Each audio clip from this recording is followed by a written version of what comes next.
예, 요즘에 세상이 정말로 어지럽게 돌아갑니다. 곳곳에 전쟁의 소리와 정말로 위험한 시대를 살고 있습니다. 저희가 한 곳에서 전쟁이 났는데 기름값이 엄청 많이 올랐죠. 지금 버티고 있습니다. 저도 기름값이 너무 올라서 혹시나 조금 더 떨어질까 해서 버티고 있는데, 여러분, 한쪽에서 전쟁이 나면 옛날에는 조금 멀리 있는 상황처럼 보이지만 요즘에는 그 영향력이 바로 우리나라, 내 이웃에게도 미치게 됩니다. 정말로 마지막 때를 우리는 살고 있는 것 같습니다. 그 소위 빅테크 기업이라는 기업들에서 이미 몇 년 전부터, 십몇 년 전부터 영생에 대해서 연구하고 있습니다. 죽음을 질병으로 취급해서 이 질병, 죽음이란 질병을 극복하기 위해서 연구에 이미 돌입한 지 오래되었고, 그것이 가시적인 성과를 거두고 있다고 매스컴은 이야기하고 있습니다. 그리고 우리 창세기 11장 보면 바벨탑 사건이 나오죠. 그때 어떤 일이 있었습니까? 하나님께서 언어를 흩으셨죠. 근데 이 언어가 이 AI라는 이 엄청난 발명품을 통해서 언어가 통일되어지고 있습니다. 내가 한국어로 말해도 실시간으로 영어로 번역되고, 영어를 들으면 실시간으로 나는 한국어로 알아들을 수 있습니다. 사람은 하나님께서 내리신 저주를 자신의 능력으로, 기술로 극복하고 바벨탑을 새롭게 쌓아 올리고 있습니다. 여러분, 정말로 마지막 때가 다가오고 있습니다. 전 세계를 몇몇 빅테크 기업들이 좌지우지하는 시대를 우리는 살고 있습니다. 여러분, 그런데 그때 우리는 어떻게 해야 되나요? 누가복음 21장에 보면은 그런 이야기를 합니다. 이런 일이 되기를 시작하거든 일어나 머리를 들라, 너의 속량이 가까워 왔느니라 하시더라. 마지막 때가 되면은요, 두려워서 숨는 게 아니에요. 마지막 때가 되면요, 막 우리끼리 공동체를 이루어서 막 옛날에 이단들이 하듯이 그렇게 자기들끼리 촌을 형성하는 게 아니에요. 뭐라고요? 오히려 머리를 들라는 거예요. 오히려 세상을 보라는 거예요. 어떻게 세상이 흘러가는지 역사를 보고 세상을 보고 사회를 보라는 거예요. 그리고 하나님 앞에 날마다 기도하고 주님과 동행하는 그런 삶을 살아야 된다는 겁니다. 여러분, 성경의 역사는요, 성경의 역사를 우리는 구속사라고 이야기합니다. 여러분, 역사에는요, 맥락이 굉장히 중요해요. 여러분, 맥락을 잃어버리면요, 산으로 가게 됩니다. 우리의 신앙의 우리 개혁주의 신앙의 기초를 놓았던 종교개혁이 어떻게 일어났는지 맥락이 중요하죠. 여러분, 종교개혁이 어느 순간 갑자기 일어난 게 아니에요. 그 시작을 쭉 살펴보면요, 십자군 원정이 있었습니다. 십자군 원정을 통해서 이 카톨릭이요, 자신의 부패함을 정말로 이게 한껏 이렇게 드러내죠.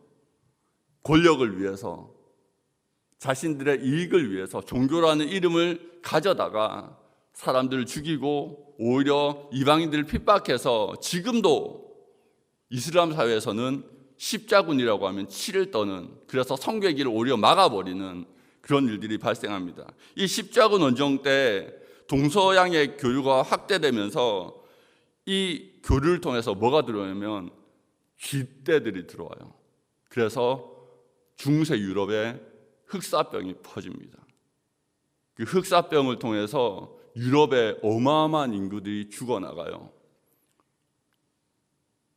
통계적으로 유럽의 인구의 3분의 1 이상이 이 병으로 죽어나갑니다. 그런데 이 당대를 지배하고 있던 카톨릭에 대해서는요, 카톨릭은요, 이 사건에 대한 해답을 내놓지 못하는 거예요. 사회적 해답을 내놓지 못하는 거예요. 너무나 카톨릭이 무기력합니다. 그런데 그 와중에 교회는 이 사회를 안정시킬 생각은 없고 오히려 그것에 더해서 돈만 추구하고 그리고 뭘 팔죠? 나중에 면죄부를 팔아요. 사람들이 더 이상 카톨릭에 대해서, 더 이상 로만 카톨릭에 대해서 기대함이 점점 사라지는 거죠. 그런 불만이 가득 찼을 때, 마음 둘 곳이 없을 때, 그때 등장한 사람이 뭐요? 누구요? 마르틴 루터예요. 여러분, 그 마르틴 루터의 전기를 읽어보면요, 사람들은 이 마르틴 루터를 뭘로 생각하냐면 신학자로 생각하잖아요. 사파를 하나가 제가 본 적인데요, 뭘로 보고 있냐면 헤라클레스로 보고, 이 헤라클레스가 로마의 교황을 때려잡는 그림을 막 사람들이 퍼뜨립니다. 뭐냐면 로마의 압제로부터 우리 민족을 구원할 구세주로 보는 거예요. 백성들의 이 마음을 얻게 되는 거죠. 사람들은요, 이 루터라는 사람이 단순한 신학자로 보지 않고 우리의 이 힘든 이 마음을 달래주고 구원해줄 사람으로 본 거예요. 이 모든 그림들이 딱 맞춰졌을 때 종교개혁이 일어납니다.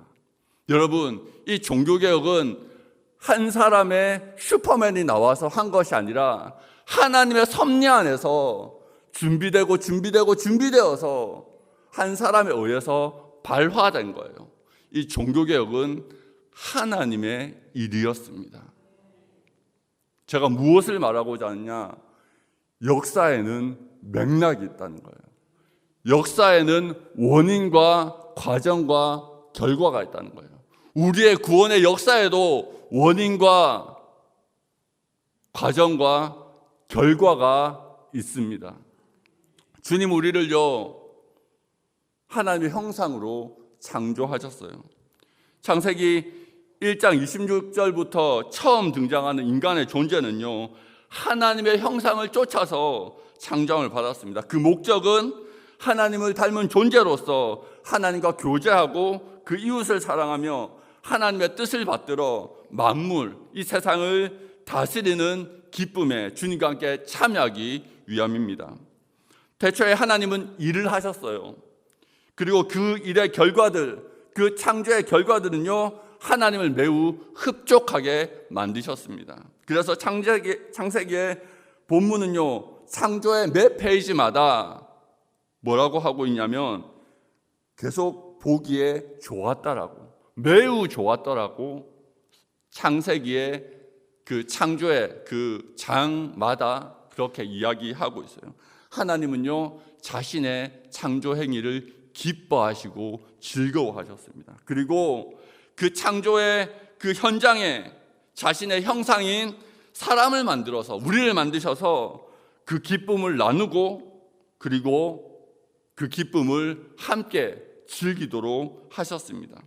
여러분, 여기서 오늘 본문에서 다스리다라는 말은요, 단순히 지배하다 이런 뜻이 아니고요, 창조된 만물을 더 생명력 있고 더 풍성하게 가꾸다라는 말이에요.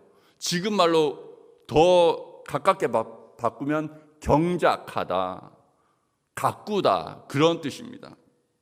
하나님은요, 우리 인간을 자신의 대리자로 삼으시고 자신과 함께 즐겁게 다스리는 자로 창조하셨습니다. 여기서 제가 대리자라고 하는 거 보면은 대신 일하는 자가 아니고요, 베드로후서 1장 4절을 한번 볼까요? 베드로후서 1장 4절. 자, 한번 읽어보겠습니다. 시작.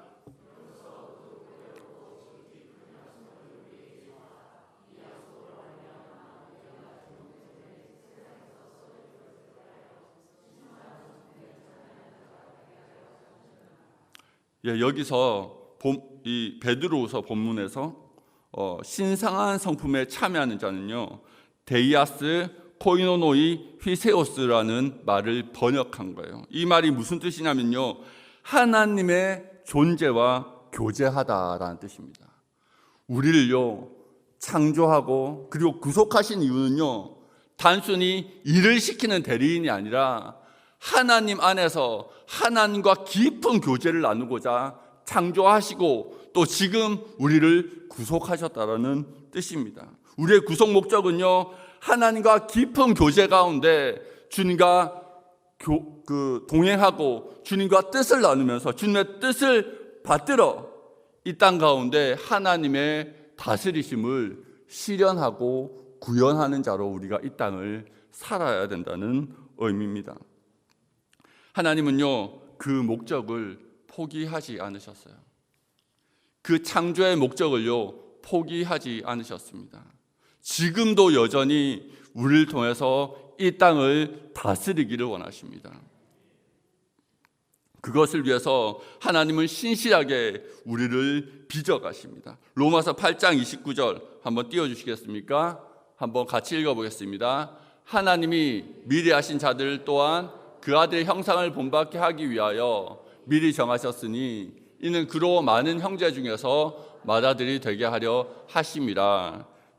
하나님이 미리 아신 자들, 택하신 자들을 그의 아들의 형상을 본받게 하기 위하여 미리 정하셨다라고 이야기합니다.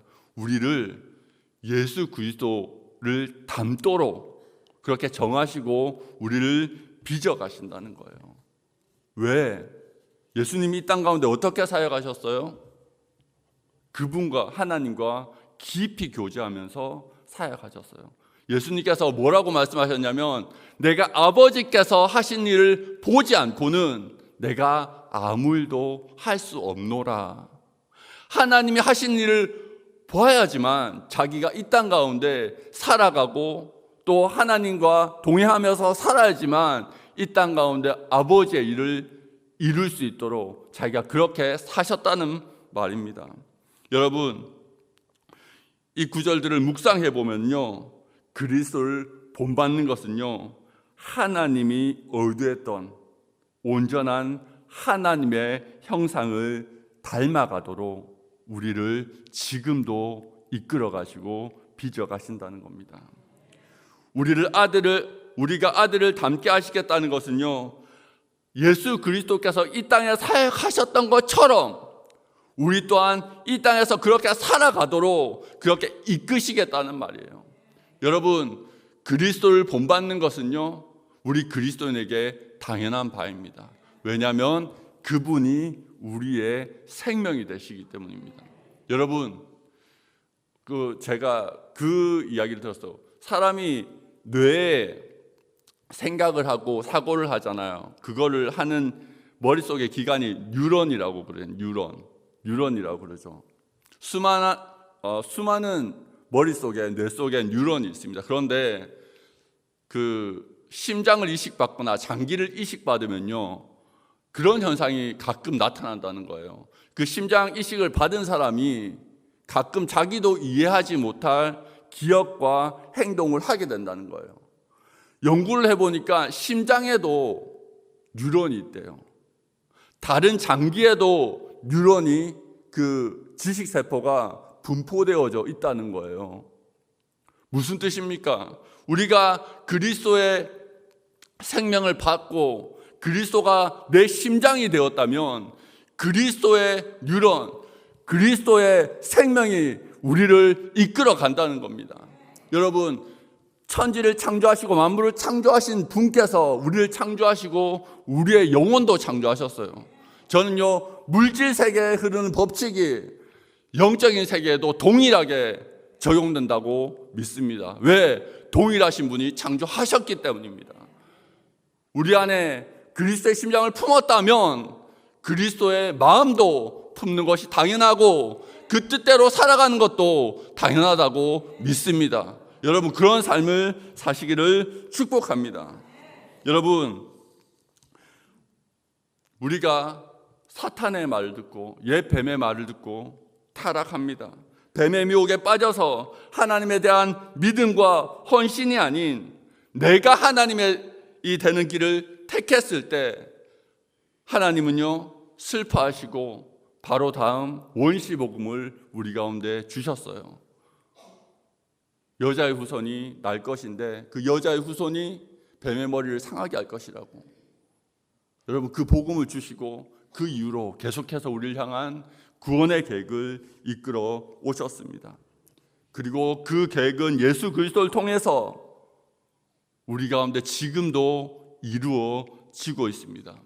주님을 떠난 인간으로 말미암아, 하나님과 분리된 인간으로 말미암아 그 풍성했던 삶에서 벗어나서 결핍된 삶, 광야와 같은 삶 가운데 생존하기 위해서 사람들은 더 가지고자, 더 많은 것을 얻고자 다른 사람을 속이고 다른 사람을 빼앗고 다른 사람을 죽이는 지옥과 같은 세상을 만들어 버렸습니다. 여러분, 우리 한국은요 정말로 너무나 잘 사는 나라예요. 외국에 선진국이라고 하는 나라를 가봐도요 한국이 훨씬 더 좋아요. 정말로 좋은 나라에 살고 있어요. 여러분 정말 복 받으신 줄 믿으시기 바랍니다. 저 예전에 에펠탑에 간대요. 에펠탑에 화장실이 없더라고요. 얼마나 찾아 헤맸는지 죽는 줄 알았어요. 여러분, 한국이 정말로 선진국이에요. 그런데 여기에서 눈을 돌려서 조금만 옆을 바라보니까 전쟁이 일어나는 거예요. 여기서 조금만 고개를 돌려보니까요 세계의 절반이 굶주리는 거예요. 여러분, 조금만 눈을 넓게 뜨고 보니까 세상이요 천국이 아니에요. 세상이요 지옥이에요. 주님은요 이 세상을 회복시키고 싶어 하십니다. 그래서 우리를 부르신 거예요. 그래서 우리를 부르시고 택하시고 교회를 세우신 거예요. 십자가의 보혈로 우리의 죄값을 치르신 주님께서 우리에게 성령을 주시고 우리 가운데 성령을 주셔서 우리 마음 가운데 죄 오염, 죄 찌들었던 그 마음을 제하시고 우리를 거룩하게 하시는 이유는요 하나님을 향하여 정말로 순종하고 하나님의 마음으로 내 이웃을 사랑해서 하나님께서 태초에 원하셨던 그 창조의 그 원형을 회복시키고 싶어 하시는 겁니다. 여러분, 우리가 주님과 함께 하다 보면요 주님의 마음에 합한 자가 돼요. 예레미야서를 보면은 몇몇 구절을 보면은요 그런 구절들이 나와요. 분명히 처음에는 선지자가 애통해서 하는 말인데 읽다 보면은 이것이 하나님이 말하는 것인지 선지자가 말하는 것인지 헷갈리는 본문들이 나옵니다. 선지서들에 보면은 그걸 보면서 묵상해 봤어요. 왜 그럴까? 선지자들이요 하나님과 깊은 교제 가운데 하나님의 마음과 선지자의 마음이 딱 하나가 된 거예요. 여러분이 기도 가운데 그 하나님의 마음과 여러분의 마음이 딱 하나 되는 그런 역사가 일어나기를 축복합니다. 그것이 주님의 뜻입니다. 그 하나님의 마음을 합한 자들 통해서 다윗에게 말했던 것처럼 저 합한 자를 통해서 내 모든 뜻을 이룰 것이다. 그 말의 축복이 여러분의 삶에도 똑같이 응답되기를 축복합니다. 여러분, 단지 담는 것이 끝일까요? 주님은요 제자들에게 기도를 가르쳐 주셨어요. 나라가 임하옵시며 뜻이 하늘에서 이루어진 것처럼 땅에서도 이루어지게 해달라고 기도를 가르치셨습니다. 주님은 그 제자들에게 성령을 부어주시고 교회를 세우시고 공동체를 만드셔서 그리스도를 닮아가는 사람들이 모여서 예배하고 섬기고 하나님의 다스리심을 선포할 때 주님의 손과 발이 되어서 이 땅을 섬기도록 하셨습니다. 여러분, 교회는요 하나님이 이 땅 가운데 그분의 어떠하심을 보여주기 위한 기관이고 그리스도의 손과 발입니다. 교회는 하나님의 나라를 이 땅에 가시적으로 보여주는 기관입니다.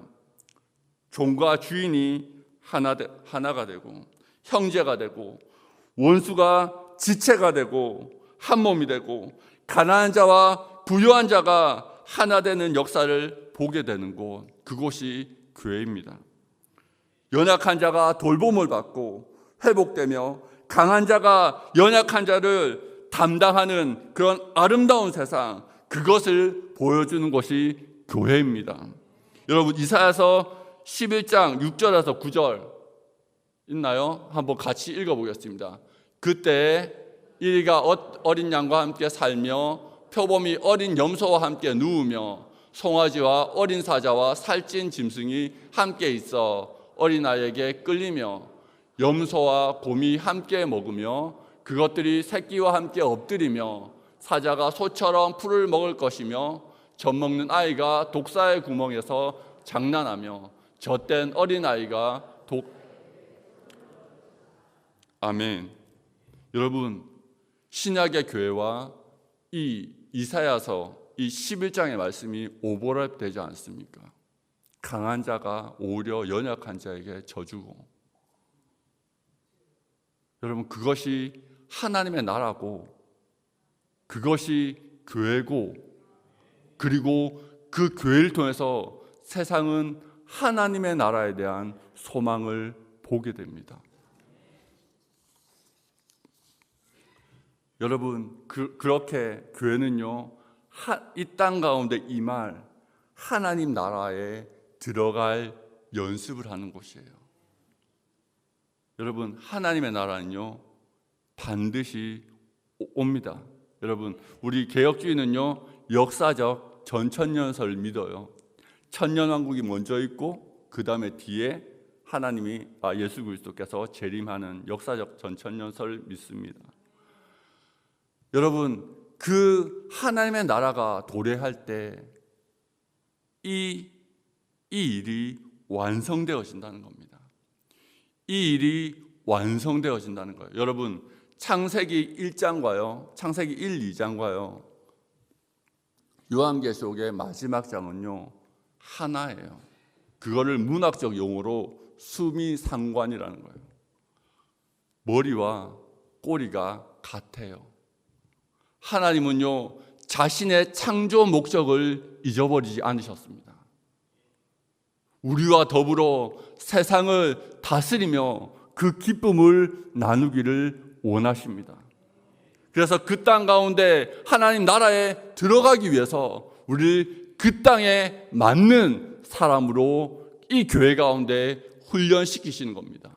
여러분, 이 교회가 아니면 어떻게 하나님의 나라에 들어갈 훈련을 할 기간이 있겠습니까?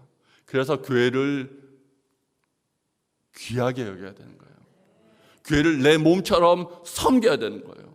교회를 위해서 헌신하는 이유는 내가 그 나라에 들어갈 준비를 하기 위함입니다. 여러분, 그것을 기억하시기 바랍니다. 여러분, 천국은요, 즐거울 겁니다. 제가 예전부터 이 말씀을 하고 말씀을 마무리하고자 합니다.